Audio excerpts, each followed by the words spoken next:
Hello, guys. Okay, see, Jessica's up. Albert, I've sent you the co-host request.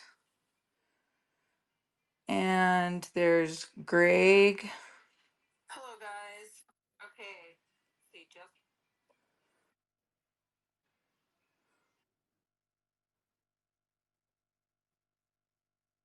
Yeah, hi, guys. Hi. Can hear Yeah, I you. can hear you. Oh, good. All right. Well, that Can was a you hear little bit. me? Yep, there you are. Hi, Toad. Hello. Thanks for joining us. Yeah, I forgot that spaces only work on mobile. I was like, oh crap. Yeah, I actually did the same thing. I did it last week too. I was on my computer trying to start the thing, and then I couldn't figure out how to do it. It just kept saying set reminder. So, Yeah, I had the Yeah, yeah. same problem with the Brave browser, but then I opened up the Microsoft Edge, and so I'm in Edge right now. It works in Edge, but for some well, that's reason, weird. That's what I'm in on my browser. oh, I have Apple phone, but my computer's not. So I don't know. I'm just it's a good thing we have so many devices nowadays. So I just pulled open my phone. Yeah.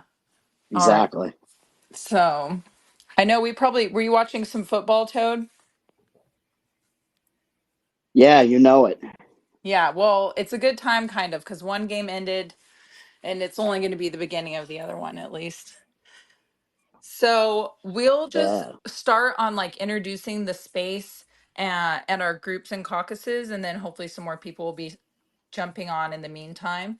So this is part two of our presidential candidate hopeful series for the Libertarian Party, hosted by the Pro-Life Caucus, who has included the Christian Caucus and the Center for Natural Law. So I'm Kara, founder of the Christian Caucus, and we have Albert from Pro-Life Caucus and Dr. Greg LaPointe from the Center for Natural Law. So we'll be the main ones that are doing the interviewing questions. And then also Jessica, a co-founder of the Christian Caucus.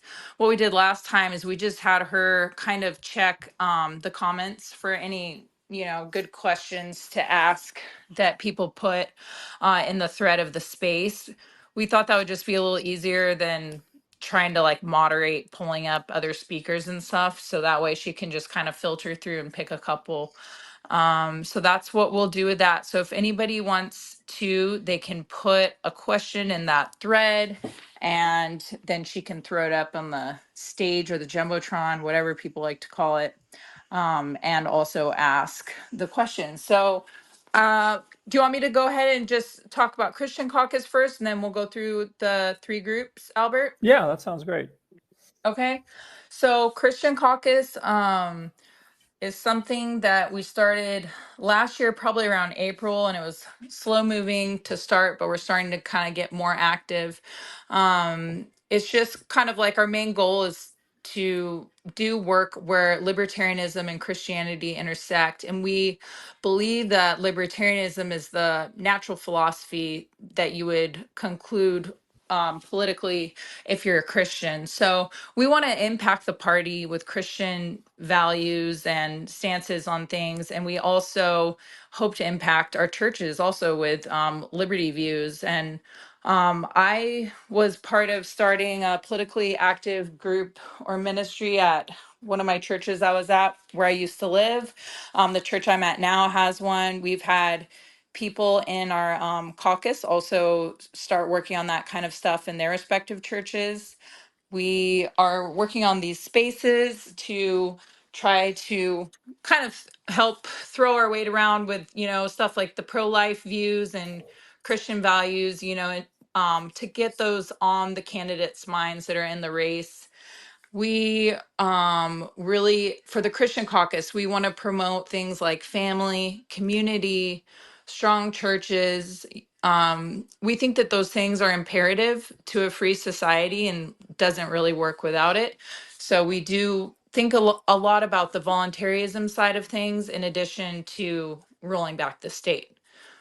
That's kind of, oh, one more thing I'll say real quick.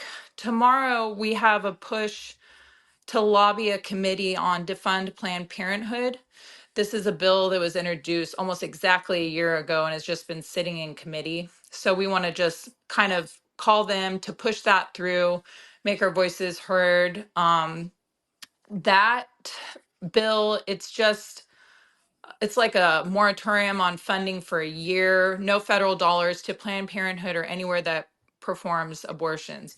And I know people have kind of like screeched at me online about the Hyde Amendment, but I mean, like, honestly, if we're propping them up, even if they're not directly billing federal dollars for abortions, I mean, in my mind, we're still helping them do it. So Hyde Amendment or not, we're still trying to work on pushing this forward. So anyways, that's my spiel. Albert, you can go ahead and take the floor. Okay.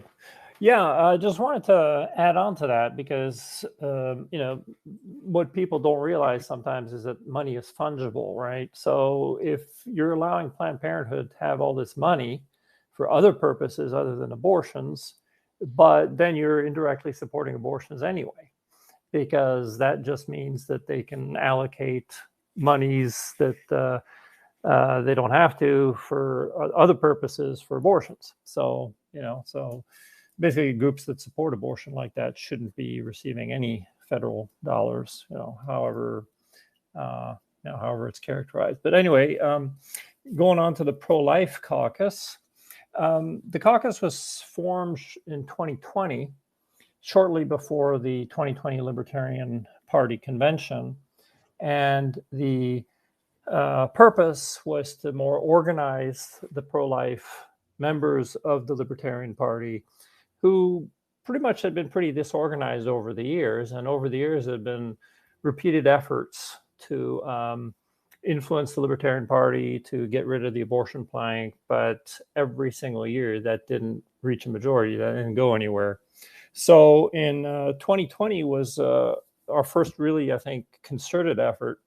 And at the convention, we actually got half the delegates, about 50%, according to the chair, to vote to remove the plank. However, we were done in by the online delegates who phoned in.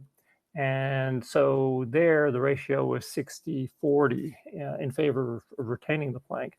So as a result of that, we lost that vote by 45% to 55%. But we, didn't want to leave it there, so we kind of redoubled our organizational efforts. And 2 years later, thanks to building coalitions with other caucuses, we were able to defeat the abortion plank. So I guess that's our claim to fame. And our chairman, Russell Brooksbank, introduced both times in 2020 and 2022 the motion to abolish the abortion plank. And so at this point, we just want to maintain or ensure that the party doesn't go back to its previous position. And so we have 3 members of our caucus as part of the platform committee of the Libertarian Party. And so that's one of our goals. Our other goal is to obviously make people aware that there are many pro-lifers within the Libertarian Party and to show up at conventions. I was at the Florida Libertarian Convention just yesterday with a table. And I got to meet quite a few of the candidates there who were having a debate last night. And so, we intend to be at the Virginia Convention and obviously at the National Convention as well. Our preamble of the caucus states that the Libertarian Party stands for the protection of the rights of the smallest minority, the individual. So we cannot think of an individual that needs more protection than a preborn person. We believe that a pro-life stance is a correct stance for the Libertarian Party, and we strive to move the culture of the Libertarian Party towards that stance by supporting candidates for party leadership, nominees to public office, changes to our party platform, and education of fellow members. So that's in a nutshell what we're about. So, Greg, would you like to say something about Center for Natural Law? Yes, the Center for Natural Law promotes the natural law, and it really echoes much of what has already been said. The natural law is definitely pro-life. We should celebrate life, not destroy it. It is an emphasis on personal responsibility, family, and community. And so the natural law is a natural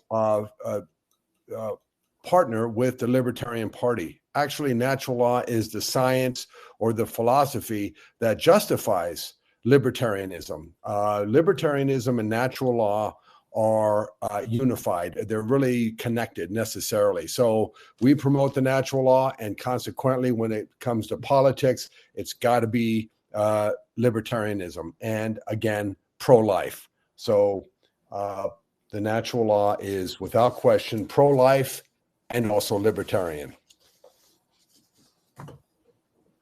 That's my statement. Thanks. All right. Thanks, guys. Sure. All right. So we can start getting into it. Now, I notice I'm having trouble, and Jessica just messaged me saying she's having trouble doing the comment thing. So if you wanted to ask a question and you're trying to leave a comment on the spaces thread and you just can't do it, I guess maybe go ahead and request to speak later after we've kind of gone through the three groups asking questions, and then we'll probably just have to do it that way. But if you can find a way to leave a comment in that little thread, usually that's available. So if you can do that, that would be ideal. So we will get going we'll start by letting Toad go ahead and just give his spiel. I know you haven't done a lot of campaigning and interviews, so we're honored to have you. Why don't you go ahead and tell us what you're about, what your campaign is about, and a little bit about your stances on things, what's your focus? Yeah, thank you. Well, yeah, it might seem a little strange that I'm here with the Christian Caucus because I am also one of the hosts of the most degenerate, offensive podcast on the planet, the Tower Gang, which, yes, I do offensive comedy, but I also agree with you on all of the things that you just said in promoting pro-life 100%, promoting family values, conservative, traditional values are also things that I stand for, despite also being on this degenerate podcast. So I refer to myself as a paleo degenerate. And as far as my campaign is concerned, I kind of wanted it to be like a shit posty type of campaign, really. And I wanted it to be a campaign that would be social media oriented and kind of attract eyeballs to it and be basically have the reaction from people. Wait a minute, this is based. this is the most based campaign that we see out here. So number one, I listed out 5 planks back in the day, and they haven't really changed very much.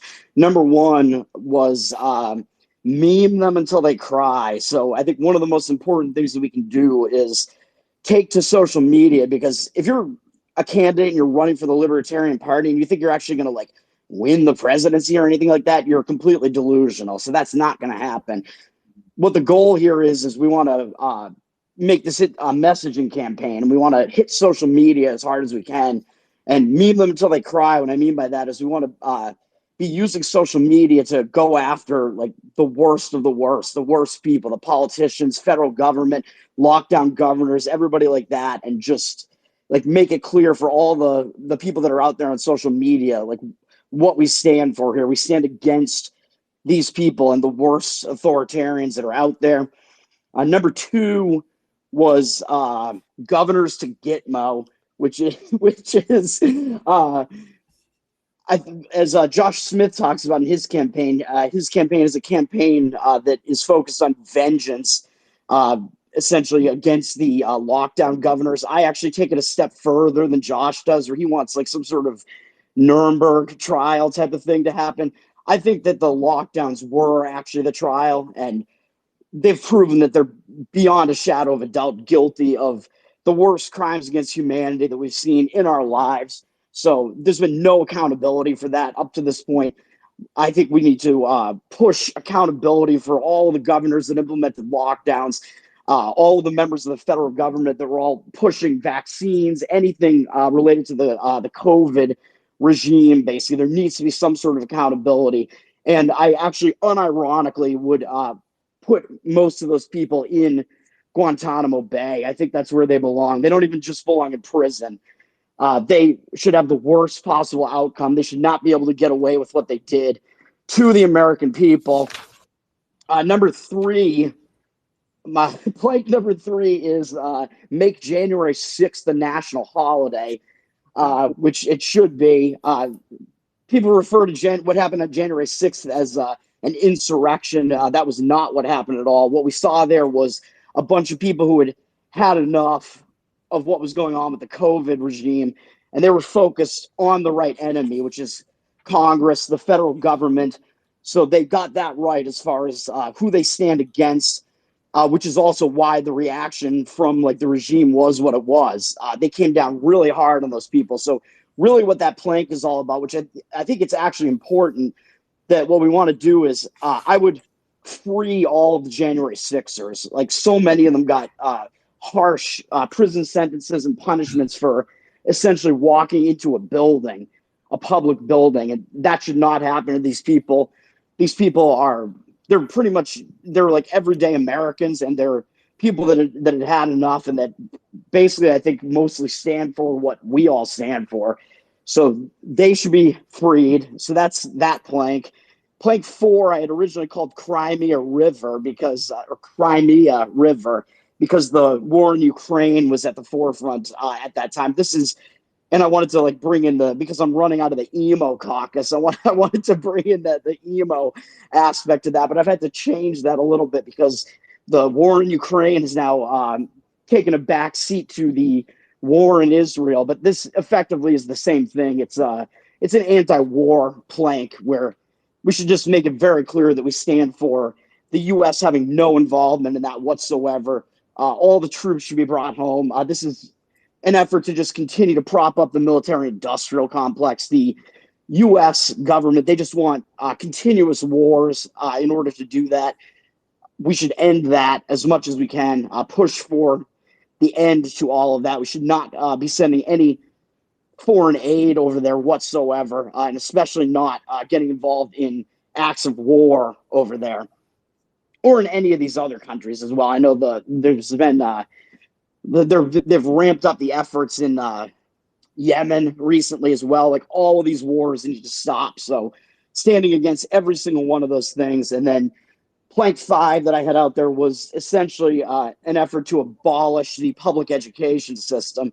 But what I kind of phrase it in a way such that it was more like what we want to do is promote emo listening, because again, running out of the emo caucus for essentially for depressed young people, depressed teens. Like nowadays, things have just shifted to the point where like they don't really know when they're kind of confused. They don't really know like what's like where they stand. Really, it seems like what's being pushed on these young people now is like the trans bullshit, basically, and just all of that type of stuff.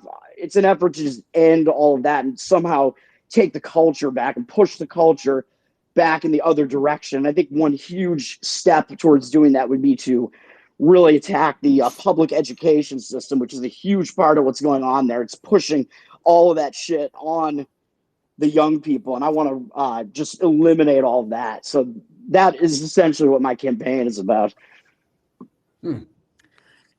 Yeah, thank you. That's very illuminating. I'm glad you had those planks to share with us.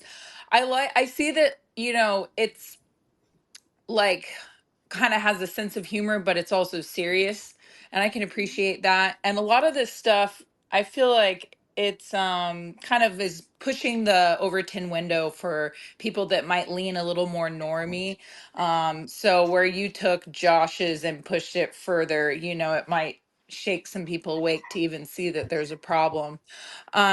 I think that we can ask a couple of questions now. Greg, you kind of like sounded like you wanted to jump in and ask something right away. Did you want Well, to? I do have some questions right away. So is this You can, yeah, Christine, right? Kara. Kara, I'm sorry. My apologies, Kara. Okay. Yeah, Yeah. I've got a couple of questions ready. I think as Sure. Kara made a point earlier about wanting more Christians to become libertarian, I'm of the opinion that really the correct political party for all Christians is the Libertarian Party. So let me ask you just a couple of quick questions with that position in mind. Two questions. One is, in World War II, Russia was not our friend, but they were a friend enough that we brought them in and they help us defeat Nazi Germany and Hitler. So they were useful, even though they were not 100% an ally or a friend. Now, with regard to the Republicans and the Democrats, I believe most people think that although both parties violate libertarian principles, I think it's fair to say that the Republican Party might be, I think a lot of people might believe this, a better friend to the libertarians, certainly than the Democrats. Now, wouldn't it be, strategically speaking, a good idea to join forces where it made sense with the Republicans in order to defeat our worst enemy, the Democrats? Is there any wisdom in that approach? That's question number one.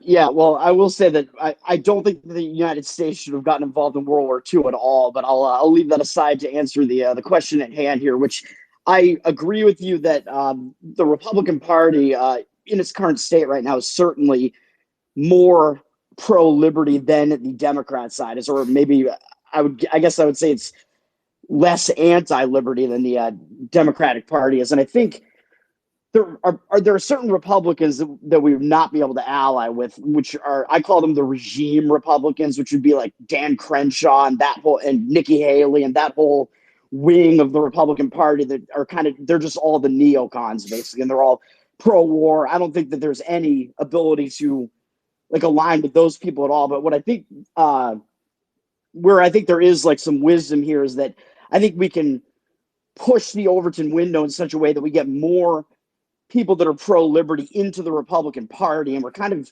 seeing that happen in a way where we're at least seeing who they are, because it's all the people that are kind of in the Republican Party who piss off a bunch of people. But even they, I don't think are completely pro-liberty, but it's kind of an effort to shift the Republican Party more in that direction. You at least saw some people in the Republican Party who were opposing the COVID lockdowns and stuff like that. And of course, we have Thomas Massey and Rand Paul over there in the Republican Party. If we can get more guys like that in the Republican Party, yeah, that would be an effort that I think would be definitely positive. So strategically, it makes sense. I mean, the Republicans are not synonymous with the Libertarian Party, but since they're closer to us and Democrats, why don't we join forces and get rid of the Democrats? And then that would just leave the Republicans and the Libertarians, seems to me. Okay, what a great answer, by the way, Toad. So here's my other question.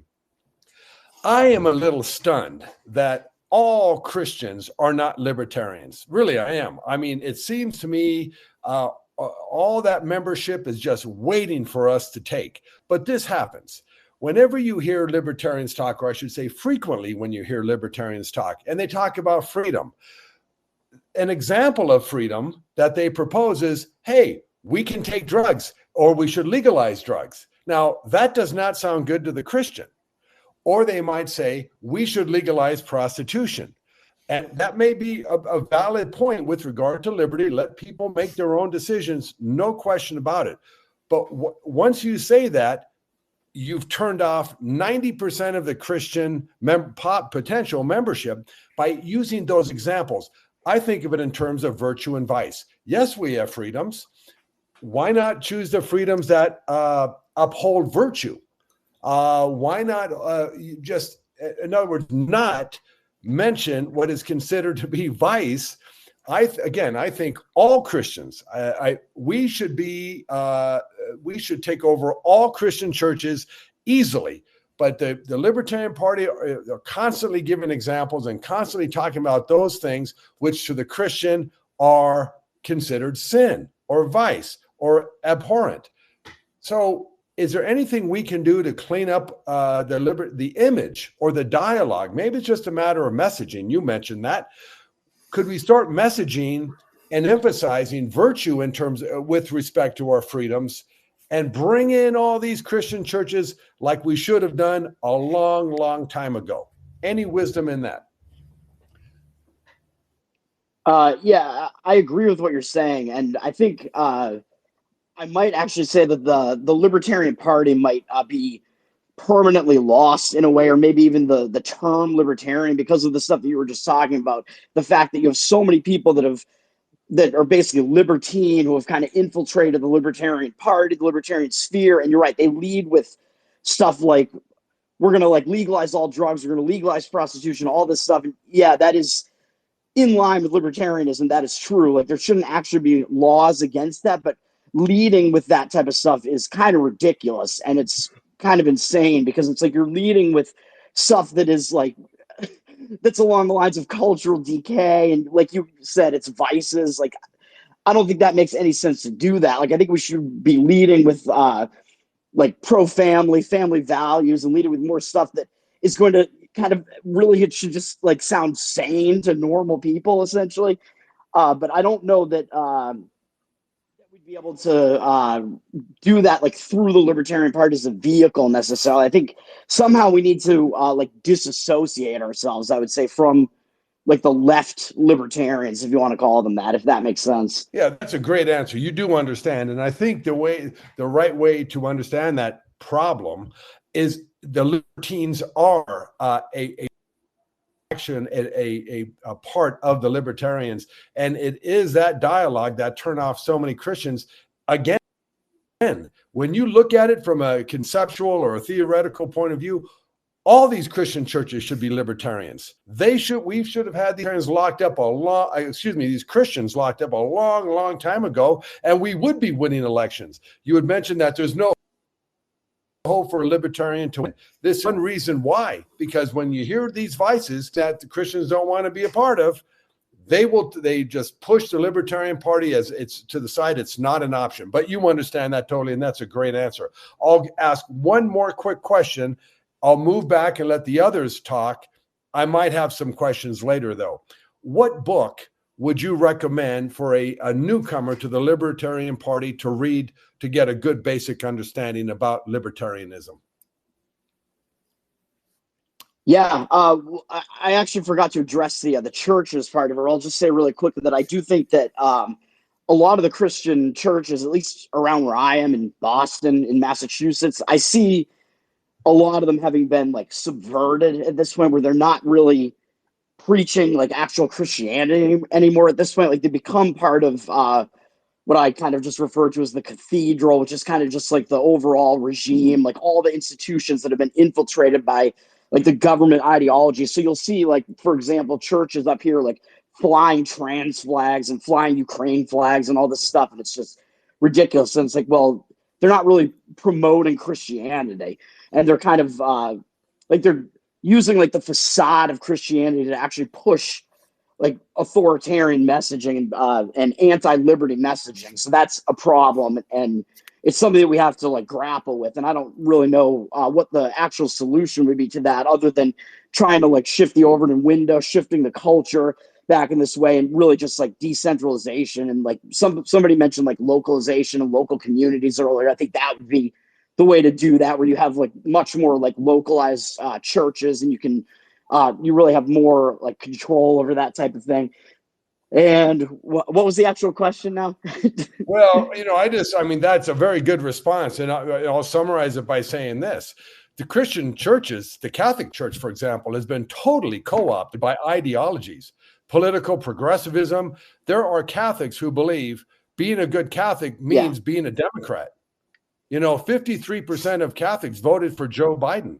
Yeah. That is a huge blemish. That's a gigantic grade F for the Catholic Church's educational system. So what you're saying is absolutely true. The Catholic Church, and many Christian churches have been co-opted by ideologies, ridiculous leftist type ideologies. No doubt about it. We've lost that battle, at least momentarily. The libertarian way of thinking is the Christian political system because of the natural law. If I can add that natural law that applies libertarianism. Anyway, my other little question before I back away here is, what book would you recommend a newcomer, the Libertarian Party, to read to get a pretty good understanding of what libertarianism is?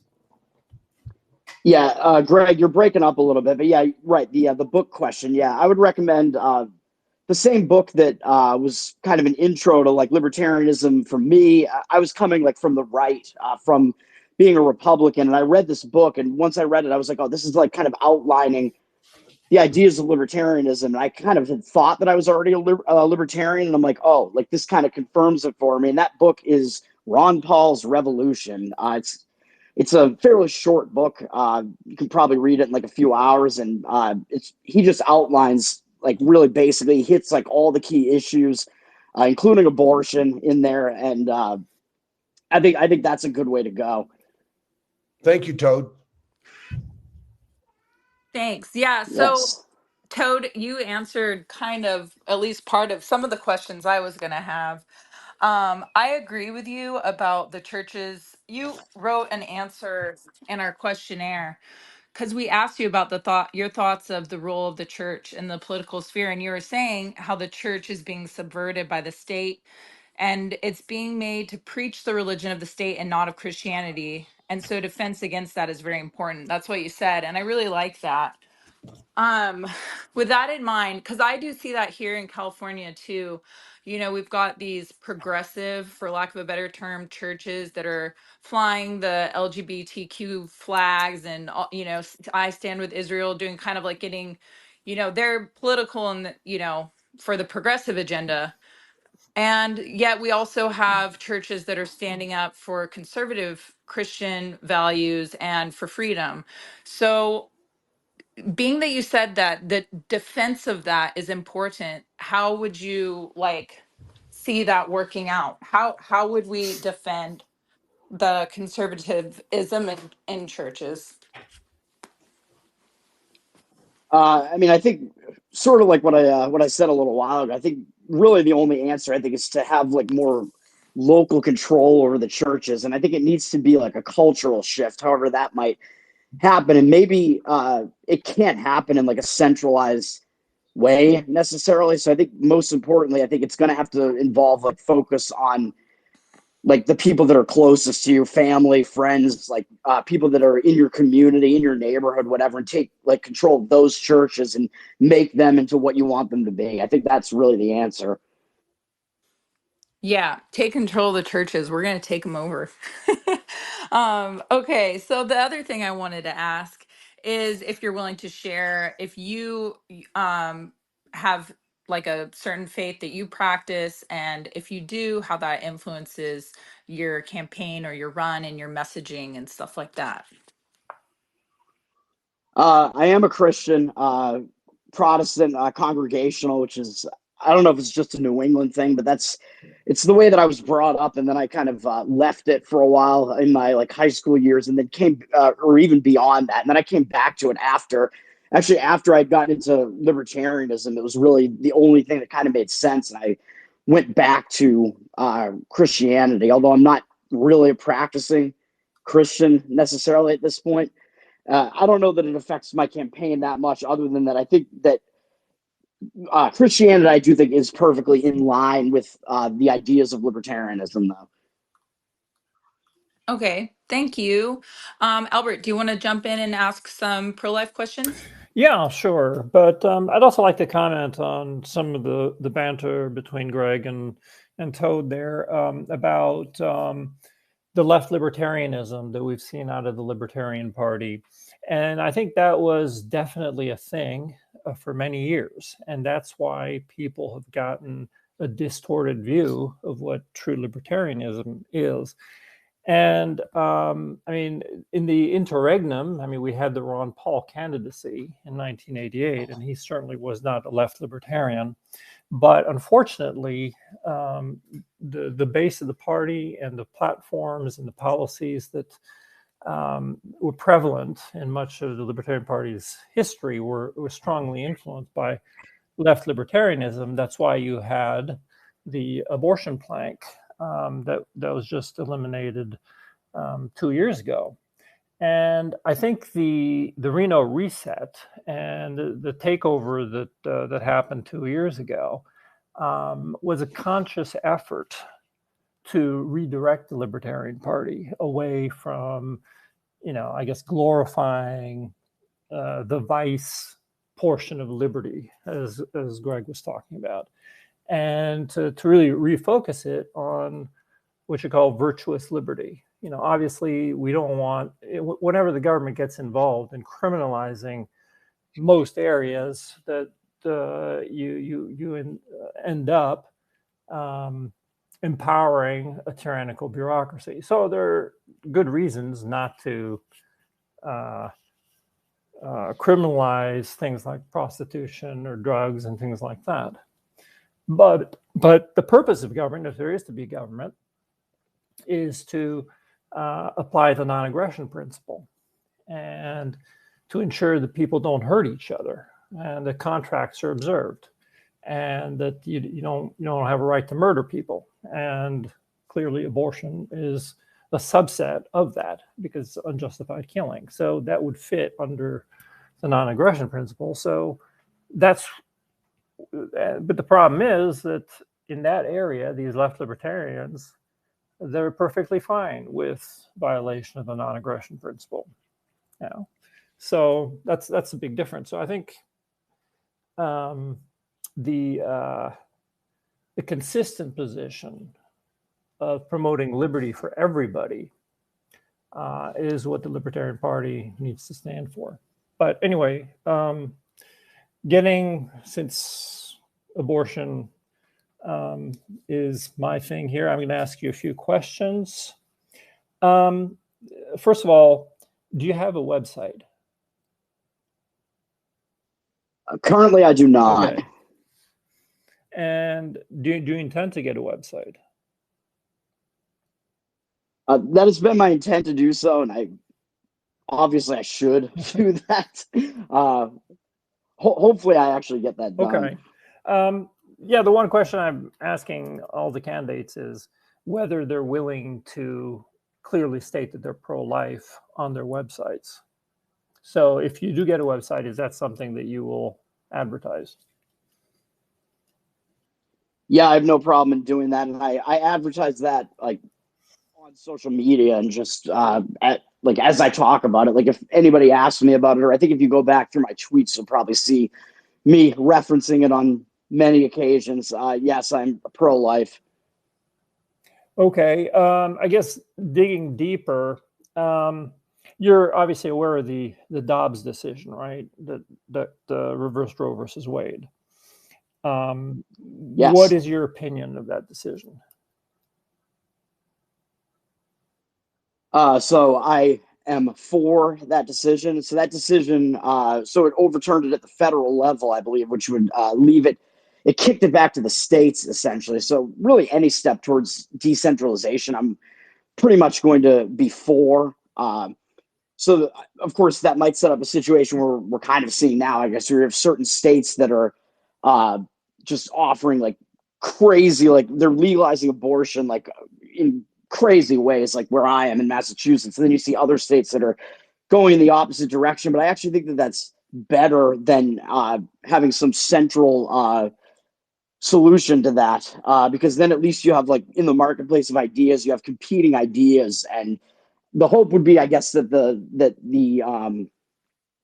like the better side of that would win out. But I think more importantly is that, like, for you and the people close to you, like, you'd be able to decide to like move to one of those states or something to be in a better situation. Okay. Although yeah, I mean, if it was going to be like a central decision, I would think that it should be banned, though. That would be my opinion, to ban abortion. Okay, so I guess your position at the moment is that there should be no federal restrictions on abortion, but it should be left up to the states to decide. I think that's, yeah, preferable to having a federal decision. Yeah, as is the case with most things. I think the federal government should not exist, but I think we should at least anything that's going to shrink the power of the federal government, I think, is generally good. So if you were, let's say, a state legislator, you would vote to criminalize abortion and to make it illegal for doctors to perform abortions. Is that correct? Correct, yes. Okay. And What do you think should be the position of the National Libertarian Party on abortion? I believe it should be the same as what I just said. It should be that, well, I guess because it's the Libertarian Party, you want to phrase it in a libertarian way. I think opposing abortion is the only consistent libertarian stance, because abortion is murder. It is the killing of another human being. So I think that should be the clear stance of the Libertarian Party, and I think it's a pretty, I think it's a pretty obvious libertarian stance to take, to be honest. Okay. Would you make a distinction between, let's say, what the National Libertarian Party position should be versus the state libertarian parties? Or because I guess there are two views on this. There's some libertarians take the position that the National Party shouldn't really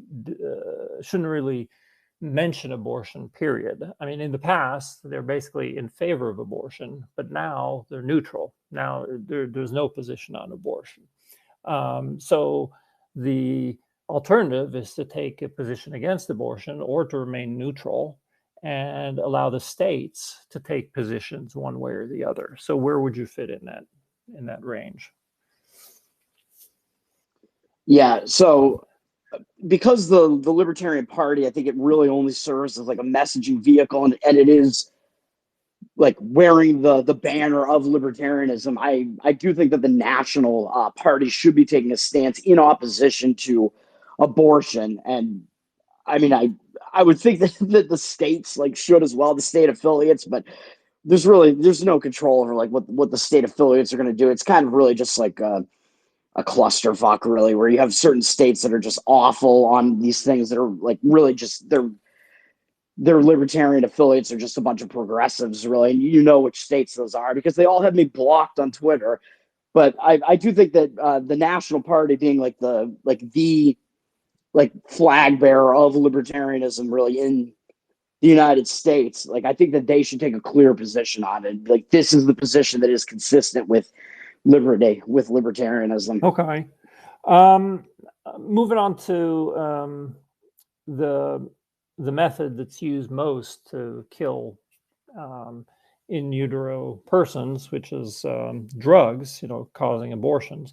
How would you, I guess, prohibit or regulate those kind of drugs? Or would you? Ooh. I don't know if I'd really have an answer to that. I don't know if I'd be in the business of necessarily regulating like any drug necessarily, but I think what it would come down to is banning like the actual act. So like what that drug is actually being used for. Okay. Yeah, I think that makes sense. Okay, this is kind of a non-abortion related question, but I've heard a lot of, it's a hot button issue among the libertarian candidates that I've been able to listen to in their debates, which is, should transgender procedures be available to minors? What's your position on that? No, they should not. Okay.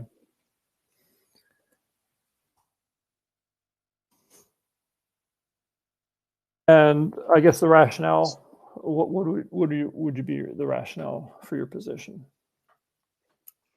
Yeah, well, I think if you go along the lines of the fact that minors are not able to consent to sex, they're not able to consent to a lot of different things. I think you get into a situation where, I mean, of course, people like mature differently, and they're going to be able to make different decisions at like different points in life. And I think it is pretty clear that this is something that's like being pushed on minors, like from a central level, from a federal level. But also, if you get down to it, it really is just it's abuse. It's just like mutilating the bodies of minors, basically. So I think that anybody that is like in that practice, like that, should be stopped from doing so. I think it should be banned. It is an act of aggression on those children for sure. Okay. Okay, my final question is also not related to abortion, but to immigration. The national platform basically reflects kind of an open border type policy. But I've heard, in fact, Dr. Rechtenwald, who we interviewed last week, had an interesting position, which isn't typically what we've heard from libertarians, which is basically he believes in allowing immigration on an invitation basis only.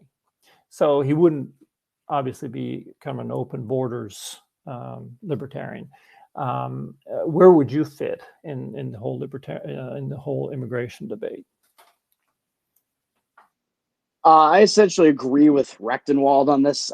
He's taken sort of the Hans Hermann Hoppe approach to this, which is the sponsorship program. And the idea really is that from a libertarian perspective, when you have a situation where the government is in control of the borders and they're deciding who to let in and who not to let in, you're in a situation that's just inherently not a libertarian solution any way you look at it. And whether they're like allowing everybody in or whether they're not allowing anybody in, like those are both acts of aggression. Those are both property violations. So neither one of those is a libertarian solution. And I think that the open border solution is actually the worst of all of them.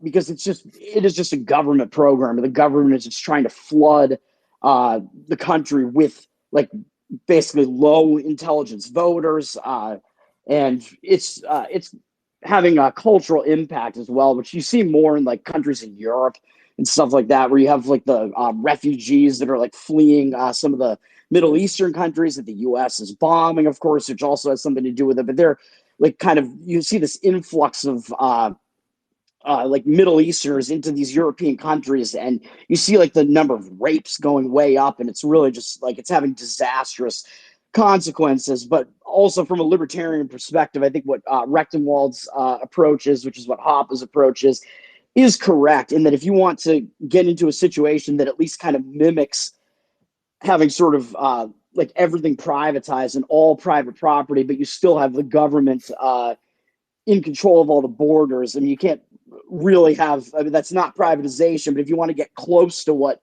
like a private property situation would look like, then yeah, I think it would look something like if somebody is actually inviting somebody in, then that would be like the voluntary solution to it, where both sides are agreeing to something, and that's like a voluntary transaction. Whereas if you have something like open immigration, that's totally involuntary, because you might have nobody agreeing to have these certain people like actually come into their neighborhoods. Like if you look at like what open immigration is and you like bring it down to like a more local level and you think about it, like are you going to just say, oh, we should have like open immigration like into my like small town or something like that, and just have all these people come in, have this total like influx of people that don't agree with us like on a cultural basis or anything like that, and we're just going to have them flood in? No, like that is definitely not the solution. It's not a libertarian solution. It's not a sane solution, and it's not a popular solution. Okay, well, great. Well, thank you for the answers, and I'll give it back to Kara if you have any other questions, Kara. Yeah, thanks for asking those. I did also want to ask about the gender thing, because that's, obviously there's a divide in the Libertarian Party about that. And I know especially Christians have a very strong opinion about that. So we're definitely interested to hear what candidates think on that. I had just a couple more questions. One was, since the whole conflict with Israel and Palestine has happened, a lot of Christian churches have been very, like, for lack of a better term, Jessica had messaged me, they're simping for Israel. They feel like we got to send all of our aid over there, and they somehow kind of lump Christians and Jewish people, or people in Israel for that matter, like into this same brotherly category of some sort. And we're just wondering what would be like an approach to working on influencing them to see that differently. Ooh, that one might be the toughest, because it's you're right. It's almost like people that are sort of on the right are kind of, it's almost like it's ingrained in them to just like be on that side and support like anything that has to do with Israel, basically. So that's like a tough one. There's got to be a way to try to I don't know, it's got to just be through messaging again and just try to change people's minds and maybe try to like get them to see like this is the exact same thing as what was going on in Ukraine. So you can't really have you're not being consistent, at least if you were opposed to what was going on in Ukraine, with the U.S. getting involved in Ukraine, but you're for the U.S. getting involved in Israel. So just maybe kind of drawing that parallel and being like, well, how can you reconcile those two things? If I may, I'd like to comment on that. How about just taking the Ron Paul position? Because Ron Paul has always been a very strong supporter of Israel. He just doesn't believe in foreign aid, period. And saying that it's Israel's backyard, just like if Mexico attacked us, it'll be our job to defend ourselves and to take care of business, right? So what Israel's doing is their business. It's over there, but we're not going to subsidize war. We're not going to subsidize them with military-industrial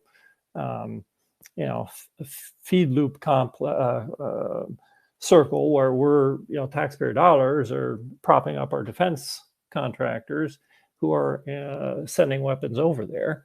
But if Israel wants to buy weapons on the open market from us, that shouldn't be an issue. That's a very libertarian solution, but we just don't believe in subsidies, and not for anybody, not for Israel, not for Ukraine, not for anybody, So I think that should address Christians' concerns, because then they can take whatever position they want on the issue. They could be a pro-Palestinian or pro-Israel, but it's just a matter of the federal government not getting involved,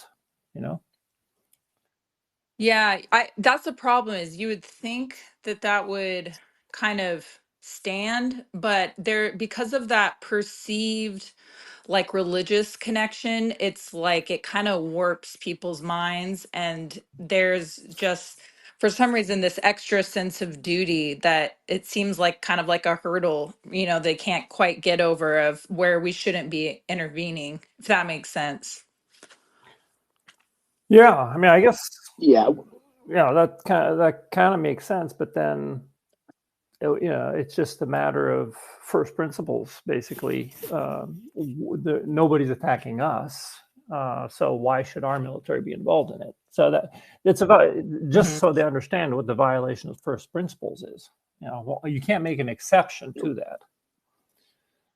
Yeah, I mean, if you could somehow make it clear that like what the U.S. is doing and getting involved over there is not an act of defense, it's an act of aggression. If that can somehow be made clear and that it's resulting in many more people being killed, if that message can get across, I guess that would be the way. Yeah, that makes sense. Okay, thanks guys. That's just like an interesting kind of like hot button issue. So I thought it'd be interesting to hear your thoughts on it. The last one I had before, I think there was somebody that had their hand up that's listening, and they probably weren't able to ask a question. So the one last thing I was going to ask is, I think we kind of asked Rechtenwald last week the same one. He didn't have one yet. But we were wondering if you have a VP in mind, or if you're going to announce one.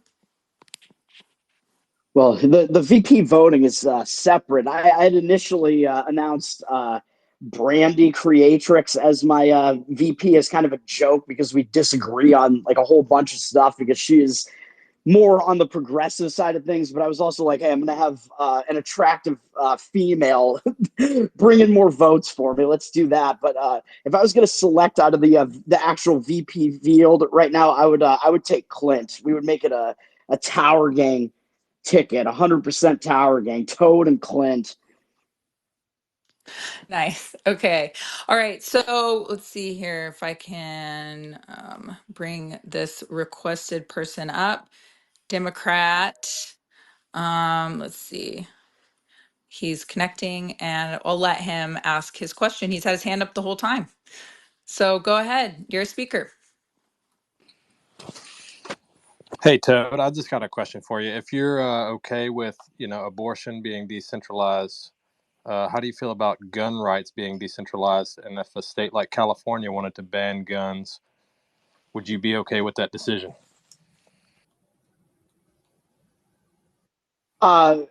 As far as like California's, I mean, obviously, I'm opposed to that. I'm opposed to California doing that, but in the general sphere of things, like that's better than that decision coming down like at a federal level. So what that is going to lead to is more decentralization, more secession, and maybe more people being like, "Fuck California!" Like I'm going to move out of here. Like, I mean, we could just like if you want California to just completely fall apart and you can leave California, I think that's like a better solution than having some federal solution. All right, and my next question is, you run a gambling show, and do you think that would run well with the Christian caucus? I do.